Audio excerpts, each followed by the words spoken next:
बिहार के गवर्नर श्री फागू चौहान जी, बिहार के मुख्यमंत्री श्रीमान नीतीश कुमार जी, केंद्रीय मंत्रिमंडल के मेरे सहयोगी श्री रविशंकर जी, वीके सिंह जी, आर के सिंह जी, बिहार के डिप्टी सीएम भाई सुशील जी, अन्य मंत्रीगण, सांसद और विधायकगण और मेरे प्यारे भाई और बहनों, आज बिहार की विकास यात्रा का एक और अहम दिन है। अब से कुछ देर पहले बिहार में कनेक्टिविटी को बढ़ाने वाली 9 परियोजनाओं का शिलान्यास किया गया है। इन परियोजनाओं में हाईवे को 4 लेन और 6 लेन बनाने का और नदियों पर 3 बड़े पुलों के निर्माण का काम शामिल है। इन परियोजनाओं के लिए बिहार के लोगों को बहुत बहुत बधाई देता हूं। साथियों, आज का दिन बिहार के लिए तो अहम है ही, ये पूरे देश के लिए भी बहुत बड़ा दिन है। युवा भारत के लिए बहुत बड़ा दिन है।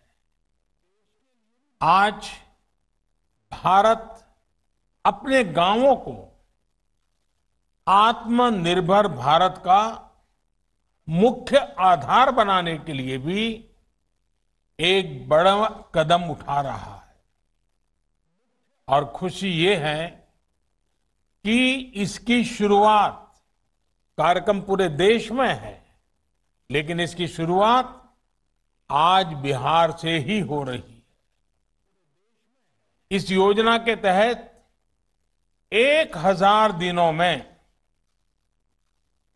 देश के 6 लाख गांवों को ऑप्टिकल फाइबर से जोड़ा जाएगा। मुझे विश्वास है कि नीतीश जी के सुशासन में दृढ़ निश्चय के साथ आगे बढ़ते बिहार में इस योजना पर भी तेजी से काम होगा। साथियों, भारत के गांवों में इंटरनेट का उपयोग करने वालों की संख्या कभी शहरी लोगों से ज्यादा हो जाएगी, ये कुछ साल पहले तक सोचना भी मुश्किल था।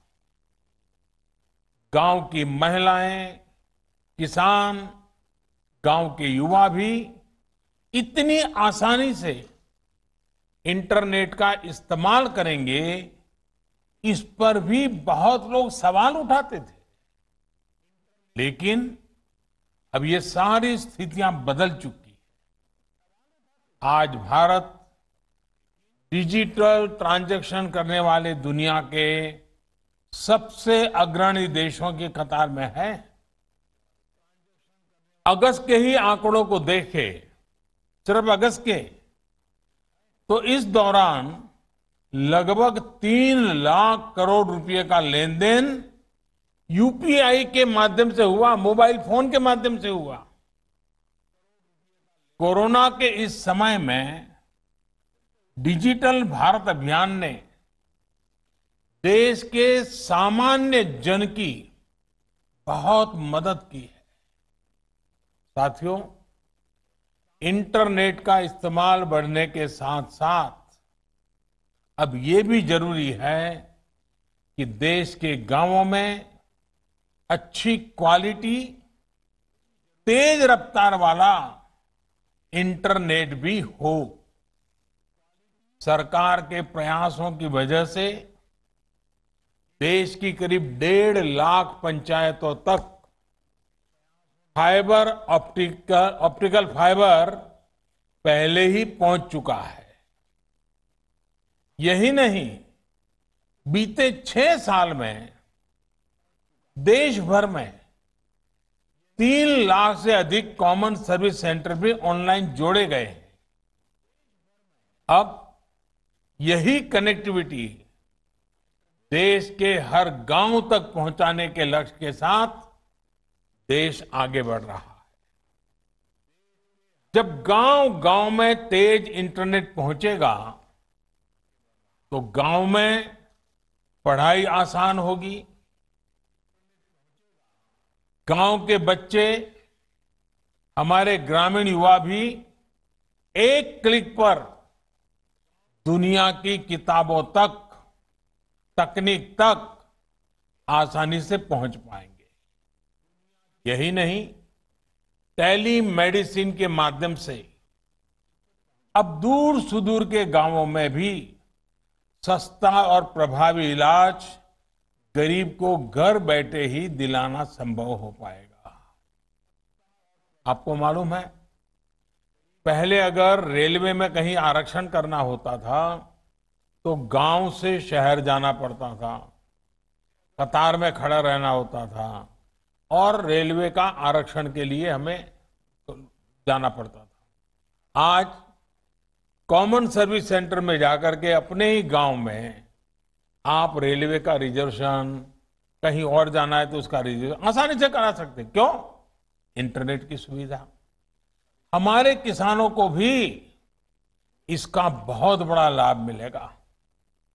इससे किसानों को खेती से जुड़ी हर आधुनिक तकनीक, नई फसलों, नए बीजों, नए तौर तरीकों और बदलते मौसम की जानकारी रियल टाइम में मिलनी संभव हो पाएगी।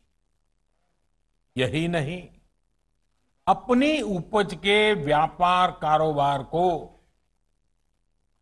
पूरे देश और दुनिया में पहुंचाने में भी उनको ज्यादा सुविधा होगी। एक प्रकार से गांव को अब शहरों की ही तरह हर सुविधा घर बैठे मिले, इसके लिए जरूरी इंफ्रास्ट्रक्चर तैयार किया जा रहा है।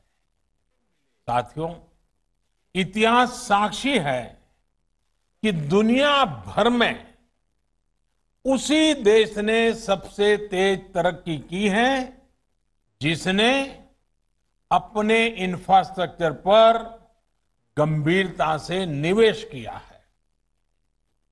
लेकिन भारत में दशकों तक ऐसा रहा कि इंफ्रास्ट्रक्चर के बड़े और व्यापक बदलाव लाने वाले प्रोजेक्ट पर उतना ध्यान नहीं दिया गया। बिहार तो इसका बहुत बड़ा भुक्तभोगी रहा है। साथियों, ये अटल जी की सरकार थी सबसे पहले जिसने इंफ्रास्ट्रक्चर को राजनीति का, विकास की योजनाओं का प्रमुख आधार बनाया था। नीतीश जी तो तब उनकी ही सरकार के रेल मंत्री थे। उन्हें इसका और ज्यादा अनुभव है। उन्होंने गवर्नेंस में उस बदलाव को और करीब से देखा है। साथियों, इंफ्रास्ट्रक्चर से जुड़े प्रोजेक्ट पर अब जिस स्केल पर काम हो रहा है, जिस स्पीड पर काम हो रहा है, वो अभूतपूर्व है। 2014 से पहले की तुलना में आज हर रोज 2 गुनी से भी तेज गति से हाईवे बनाए जा रहे हैं। हाईवे निर्माण पर होने वाले खर्च में भी 2014 से पहले की तुलना में लगभग 5 गुना बढ़ोतरी की गई है। आने वाले 4-5 सालों में इंफ्रास्ट्रक्चर पर 110 लाख करोड़ रुपए से ज्यादा खर्च करने का लक्ष्य रखा गया है। 110 लाख करोड़। इसमें से भी 19 लाख करोड़ रुपए से अधिक के प्रोजेक्ट सिर्फ हाईवे से जुड़े हैं। साथियों, रोड और कनेक्टिविटी से जुड़े इंफ्रास्ट्रक्चर को विस्तार देने के इन प्रयासों का बिहार को भी भरपूर लाभ हो रहा है। पूर्वी भारत पर मेरा विशेष ध्यान है। 2015 में घोषित पीएम पैकेज के तहत 3000 किलोमीटर से अधिक के नेशनल हाईवे प्रोजेक्ट की घोषणा की गई थी। इसके अलावा भारतमाला प्रोजेक्ट के तहत भी लगभग 650 किलोमीटर नेशनल हाईवे का निर्माण किया जा रहा है। आज बिहार में नेशनल हाईवे ग्रिड को गति दी जा रही है। पूर्वी और पश्चिमी बिहार को जोड़ने के लिए 4 लेनिंग के 5 प्रोजेक्ट, उत्तरी भारत को दक्षिण भारत से जोड़ने के लिए 6 प्रोजेक्ट पर काम चल रहा है। आज भी जिन हाईवे चौड़ीकरण के प्रोजेक्ट का शिलान्यास किया गया है, उनसे बिहार के तमाम बड़े शहरों का सड़क संपर्क और मजबूत होने वाला है। साथियों, बिहार की कनेक्टिविटी में सबसे बड़ी बाधा बड़ी नदियों के चलते रही है। यही कारण है कि जब पीएम पैकेज की घोषणा हो रही थी तो पुलों के निर्माण पर विशेष ध्यान दिया गया था। पीएम पैकेज के तहत गंगा जी के ऊपर कुल 17 पुल बनाए जा रहे हैं और अभी सुशील जी ने बड़े विस्तार से उसका बड़ा खाका आपके सामने रखा और जिसमें से अधिकतर पूरे हो चुके हैं। इसी तरह गंडक और कोसी नदियों पर भी पुलों के निर्माण किया जा रहा है। इसी कड़ी में आज 4 लेन के 3 नए पुलों का शिलान्यास हुआ है। इसमें से 2 पुल गंगा जी पर और 1 पुल कोसी नदी पर बनने वाला है। इनके बनने पर गंगा जी और कोसी नदी पर 4 लेन के पुलों की क्षमता और बढ़ जाएगी। साथियों, बिहार की लाइफलाइन के रूप में हम सब जानते हैं मशहूर महात्मा गांधी सेतु, उसके हाल भी हमने देखे हैं, दुर्दशा भी देखी है, मुसीबत भी देखी है। आज नए रंग रूप में वो सेवाएं दे रहा है। लेकिन बढ़ती आबादी और भविष्य की जरूरतों को देखते हुए अब महात्मा गांधी सेतु के समांतर 4 लेन का नया पुल बनाया जा रहा है। नए पुल के साथ 8 लेन का पहुंच पथ भी होगा। इसी तरह गंगा नदी पर ही विक्रमशिला सेतु के समांतर बनने वाले नए पुल और कोसी नदी पर बनने वाले पुल से बिहार की कनेक्टिविटी और सुधरेगी। साथियों, कनेक्टिविटी एक ऐसा विषय है जिसे टुकड़ों में सोचने के बजाय संपूर्णता में सोचना होता है। एक पुल यहां बन गया, एक सड़क वहां बन गई, एक रेल रूट उधर बना दिया, एक रेलवे स्टेशन इधर बना दिया। इस तरह की अप्रोच ने देश का बहुत नुकसान किया है। पहले सड़कों का, हाईवे का, रेल नेटवर्क से कोई वास्ता नहीं रहता था। रेल का पोर्ट से और पोर्ट का एयरपोर्ट से कभी नाता नहीं रहता था। 21वीं सदी का भारत, 21वीं सदी का बिहार अब इन सारी पुरानी कमियों को पीछे छोड़कर आगे बढ़ रहा है। आज देश में मल्टी मॉडल कनेक्टिविटी पर बल दिया जा रहा है। अब हाईवे इस तरह बन रहे हैं कि वो रेल रूट को, एयर रूट को सपोर्ट करें। रेल रूट इस तरह बन रहे हैं कि वो पोर्ट से इंटरकनेक्टेड हो। यानी सोच यही है कि यातायात का एक साधन दूसरे साधन को सपोर्ट करे। इससे लॉजिस्टिक को लेकर भारत में जो समस्याएं रही है वो भी बहुत हद तक दूर हो जाएगी। साथियों, इंफ्रास्ट्रक्चर के विकास के सबसे ज्यादा लाभ समाज के सबसे कमजोर वर्ग को होता है, गरीब को होता है। इससे हमारे किसानों को भी बहुत अधिक लाभ होता है। किसानों को अच्छी सड़कें मिलने से, नदियों पर पुल बनने से खेत और शहरों के मार्केट की दूरी कम हो जाती है। साथियों, कल देश की संसद ने देश के किसानों को नए अधिकार देने वाले बहुत ही ऐतिहासिक कानूनों को पारित किया है। ये देश के लोगों को, देश के किसानों को, मैं आज जब बिहार के लोगों से बात कर रहा हूं उस समय पूरे हिंदुस्तान के किसानों को भी और भारत के उज्जवल भविष्य के लिए जो आशावान लोग हैं उन सब के लिए भी बहुत बहुत बधाई देता हूं।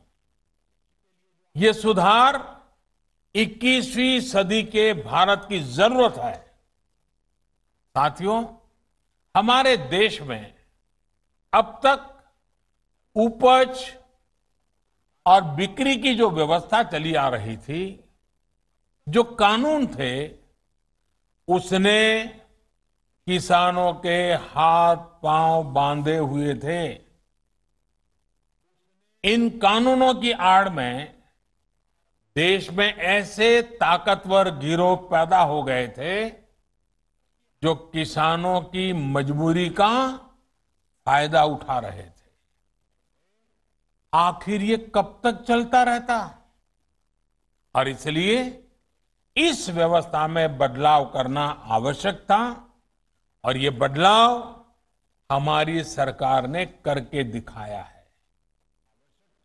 नए कृषि सुधारों ने देश के हर किसान को ये आजादी दी है कि वो किसी को भी कहीं पर भी अपनी फसल, अपने फल सब्जियां अपनी शर्तों पर बेच सकता है। अब उसे अपने क्षेत्र की मंडी के अलावा भी कई और विकल्प मिल गए हैं। अब उसे अगर मंडी में ज्यादा लाभ मिलेगा तो वहां मंडी में जाकर अपनी फसल बेचेगा। मंडी के अलावा कहीं और से ज्यादा पैसा मिलता है, ज्यादा लाभ मिलता है तो वहां जाकर के बेचेगा। उसकी सारे बंधनों से मुक्ति दिलाने के कारण ये संभव होगा। अब सवाल ये कि आखिर इससे फर्क क्या पड़ेगा? आखिर इससे किसान को क्या फायदा होगा? आखिर ये फैसला किस तरह किसानों की आर्थिक स्थिति को बदलने में बहुत मददगार साबित होगा? इन सवालों का जवाब भी अब ग्राउंड रिपोर्ट से ही मिल रहा है। किसानों को मिली इस आजादी के कई लाभ दिखाई देने शुरू भी हो गए हैं, क्योंकि इसका अध्यादेश कुछ महीने पहले निकाला गया था। ऐसे प्रदेश जहां पर आलू बहुत होता है, वहां से रिपोर्ट्स है कि जून जुलाई के दौरान थोक खरीदारों ने किसानों को अधिक भाव देकर सीधे कोल्ड स्टोरेज से ही आलू खरीद लिया है। बाहर किसानों को आलू के ज्यादा दाम मिले तो इसकी वजह से जो किसान मंडियों में आलू लेकर पहुंचे थे, आखिर दबाव में आने के कारण, बाहर बड़ा ऊंचा मार्केट होने के कारण मंडी के लोगों को भी किसानों को ज्यादा दाम देना पड़ा। इसी तरह मध्य प्रदेश और राजस्थान से, वहां से जो रिपोर्ट मिली है कि वहां पर तेल मिलों ने किसानों को सीधे 20 से 30% ज्यादा देकर सरसों की खरीदी की है। मध्य प्रदेश, उत्तर प्रदेश, छत्तीसगढ़, पश्चिम बंगाल ऐसे राज्यों में दालें बहुत होती है। इन राज्यों में पिछले साल की तुलना में 15 से 25% तक का ज्यादा दाम सीधे किसानों को मिले हैं। दाल मिलों ने वहां भी सीधे किसानों से खरीद की है, सीधे उन्हें ही भुगतान किया है। अब देश अंदाजा लगा सकता है कि अचानक कुछ लोगों को जो दिक्कत होनी शुरू हुई है वो क्यों हो रही है। कई जगह ये भी सवाल उठाया जा रहा है कि अब कृषि मंडियों का क्या होगा। क्या कृषि मंडियां बंद हो जाएगी? क्या वहां पर खरीद बंद हो जाएगी? जी नहीं, ऐसा कतई नहीं होगा। और मैं यहां स्पष्ट कर देना चाहता हूं कि ये कानून, ये बदलाव कृषि मंडियों के खिलाफ नहीं है। कृषि मंडियों में जैसे काम पहले होता था वैसे ही अब भी होगा। बल्कि ये हमारी ही एनडीए सरकार है जिसने देश की कृषि मंडियों को आधुनिक बनाने के लिए निरंतर काम किया है। कृषि मंडियों के कार्यालयों को ठीक करने के लिए, वहां का कंप्यूटराइजेशन कराने के लिए पिछले 5-6 साल में से देश में बहुत बड़ा अभियान चल रहा है। इसलिए जो ये कहता है कि नए कृषि सुधारों के बाद कृषि मंडियां समाप्त हो जाएगी, तो वो किसानों से सरासर झूठ बोल रहा है। साथियों, बहुत पुरानी कहावत है कि संगठन में शक्ति होती है। कृषि सुधार से जुड़ा दूसरा कानून इसी से प्रेरित है। आज हमारे यहां 85% से ज्यादा किसान ऐसे हैं जो बहुत थोड़ी सी जमीन उनके पास है। किसी के पास 1 एकड़, किसी के पास 2 एकड़, किसी के पास 1 हेक्टर, किसी के पास 2 हेक्टर, सब छोटे किसान हैं। छोटी सी जमीन पर खेती करके अपना गुजारा करता है। इस वजह से इनका खर्च भी बढ़ जाता है और उन्हें अपनी थोड़ी सी उपज बेचने पर सही कीमत भी नहीं मिलती है। लेकिन जब किसी क्षेत्र के ऐसे किसान अगर एक संगठन बनाकर यही काम करते हैं तो उनका खर्च भी कम होता है और सही कीमत भी सुनिश्चित होती है। बाहर से आए खरीदार इन संगठनों से बाकायदा समझौता करके सीधे उनकी उपज खरीद सकते हैं। ऐसे में किसानों के हितों की रक्षा के लिए ही दूसरा कानून बनाया गया है। एक ऐसा अनोखा कानून है जहां किसान के ऊपर कोई बंधन नहीं होगा। किसान के खेत की सुरक्षा, उसकी जमीन की मालिकी की सुरक्षा, किसान को अच्छे बीज, किसान को अच्छी खाद, सभी की जिम्मेदारी जो किसान के साथ कॉन्ट्रैक्ट करेगा उस खरीदार की होगी। किसान से जो समझौता करेगा उस समझौता करने वाले की होगी।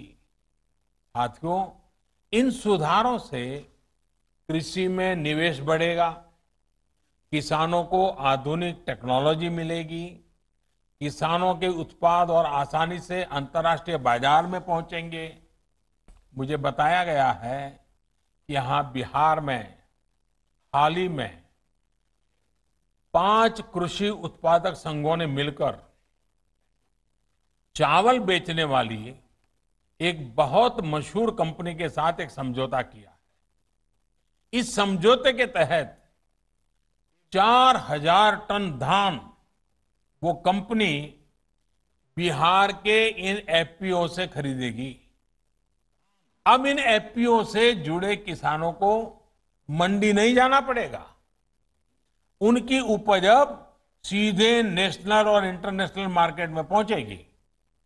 साफ है इन सुधारों के बाद खेती से जुड़े बहुत सारे छोटे बड़े उद्योगों के लिए बहुत बड़ा मार्ग खुलेगा।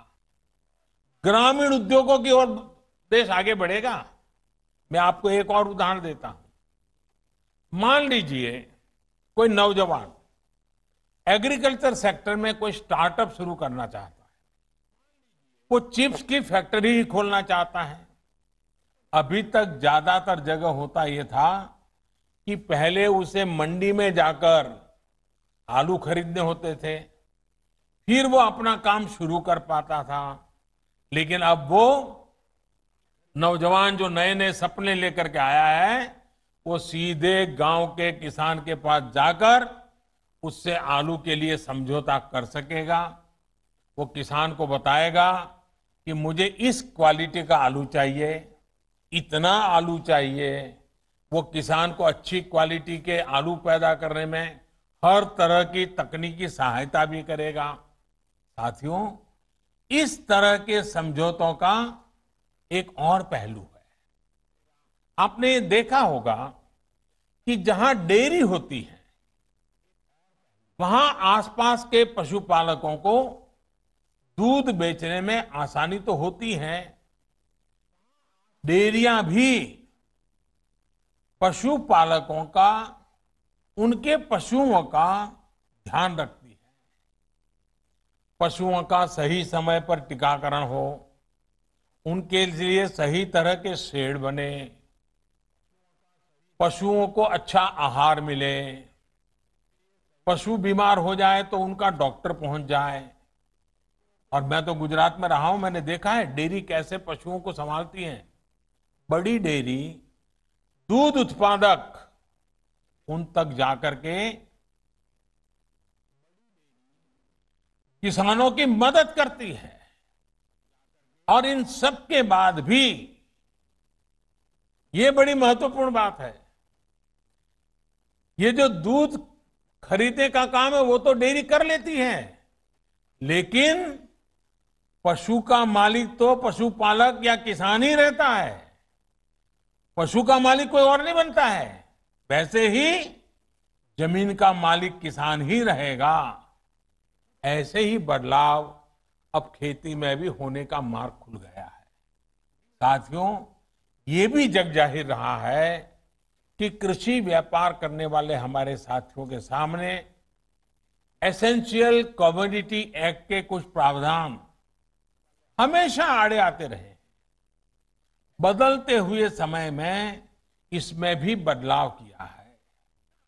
दालें, आलू, खाद्य तेल, प्याज जैसी चीजें अब इस एक्ट के दायरे से बाहर कर दी गई है। अब देश के किसान बड़े बड़े स्टोर हाउस में, कोल्ड स्टोरेज में इनका आसानी से भंडारण कर पाएंगे। जब भंडारण से जुड़ी कानूनी दिक्कतें दूर होगी तो हमारे देश में कोल्ड स्टोरेज का भी नेटवर्क और विकसित होगा, उसका और विस्तार होगा। साथियों, कृषि क्षेत्र में इन ऐतिहासिक बदलावों के बाद, इतने बड़े व्यवस्था परिवर्तन के बाद, कुछ लोगों को अपने हाथ से नियंत्रण जाता हुआ दिखाई दे रहा है। इसलिए अब ये लोग एमएसपी पर किसानों को गुमराह करने में जुटे हैं।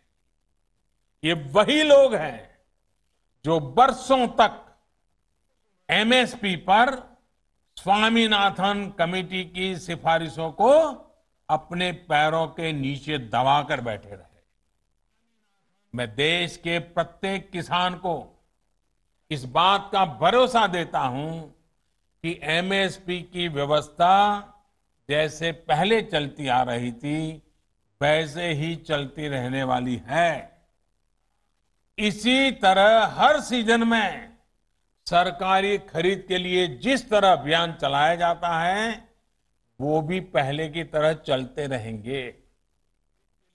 साथियों, किसानों को एमएसपी देने और सरकारी खरीद के लिए जितना काम हमारी सरकार ने किया है वो पहले कभी नहीं किया गया। बीते 5 साल में जितनी सरकारी खरीद हुई है और 2014 से पहले के 5 साल में जितनी सरकारी खरीदी हुई है उसके आंकड़े देखोगे तो कौन सच बोल रहा है, कौन किसानों के लिए काम कर रहा है, कौन किसानों के भलाई के लिए काम कर रहा है, इसकी गवाही वहीं से मिल जाएगी। मैं अगर दलहन और तिलहन की ही बात करूं तो पहले की तुलना में दलहन और तिलहन की सरकारी खरीद करीब करीब 24 गुना अधिक हो की गई है, 24 गुना अधिक। इस साल कोरोना संक्रमण के दौरान भी रबी सीजन में किसानों से गेहूं की रिकॉर्ड खरीदी की गई है। इस साल रबी में गेहूं, धान, दलहन और तिलहन को मिलाकर किसानों को 1,13,000 करोड़ रुपए एमएसपी पर दिया गया है। ये राशि भी पिछले साल के मुकाबले 30% से ज्यादा है।